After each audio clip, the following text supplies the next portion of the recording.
Shalom, selamat malam. Saya Rifki dari D3 Fisika Universitas Sumatera Utara.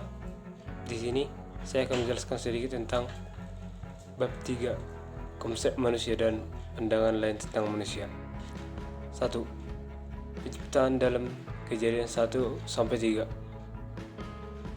Pada Kejadian 1 ayat 1-2 dan Kejadian 1 ayat 4a memberikan penjelasan tentang terjadinya alam semesta dalam jangka 6 hari, dan pada hari ke-7 Tuhan memberkati ciptaannya.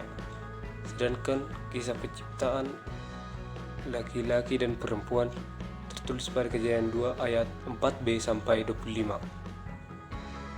2. Manusia sebagai gambar dan rupa Allah. Dalam Kejadian 1 ayat 28 bahwa manusia itu dijadikan segambar dan serupa dengan Allah. Menurut Origenesis bahwa gambar rupa pada Allah itu tabiat yang berakal dari manusia yang membuat manusia itu teladan. Menurut Martin Luther menjelaskan bahwa gambar dan rupa Allah itu menghujat pada pengetahuan akan Allah, kebenaran dan kekudusan yang dimiliki manusia. 3. Manusia sebagai makhluk sosial.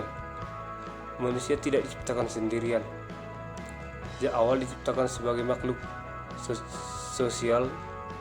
Di satu pihak manusia itu dijadikan suatu individu, yaitu laki-laki dan perempuan, tertulis pada Kejadian 1 ayat 27.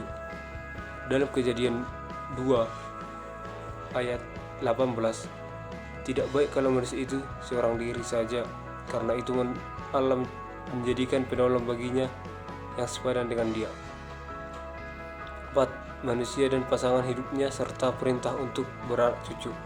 Kejadian 1 ayat 28, Tuhan berkenan dan memberikan tugas kepada manusia untuk beranak cucu dan memenuhi bumi. Dalam Kejadian 2 ayat 21 bahwa Allah menjadikan seorang perempuan serta menyerahkannya menjadi istri si laki-laki. 5. Manusia dan masalah gender. Gambar yang memperlihatkan perempuan setara dengan laki-laki. Keduanya adalah mitra yang diberikan kesempatan, kekuasaan, dan tugas untuk mengelola bumi. Contoh dalam keluarga, perempuan adalah penolong bagi suaminya dan laki-laki adalah penyesuai bagi istrinya. Konsep atau pandangan tentang manusia non-Alkitab. Manusia tidak jelas eksistensinya sebagai ciptaan.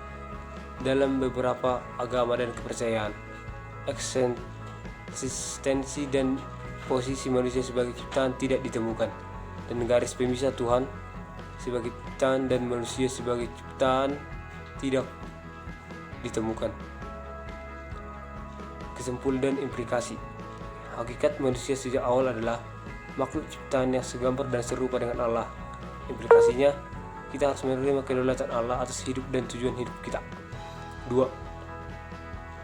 Kisah penciptaan atas alam semesta adalah kesaksian iman orang hidup pada masa penulisan kitab suci. Implikasinya, pengakuan dan penerimaan kita terhadap kisah itu sebagai media pernyataan Allah. 3. Manusia sebagai makhluk rasional diberi kesempatan dan kemampuan meneliti dan memanfaatkan alam semesta. Implikasinya, kita boleh mengagumi dan memanfaatkan sedapat-dapatnya hasil dari kesempatan dan kemampuan manusia sebagai makhluk rasional. Sekian penjelasan dari saya. Mohon maaf kalau ada kata-kata yang kurang berkenan. Terima kasih.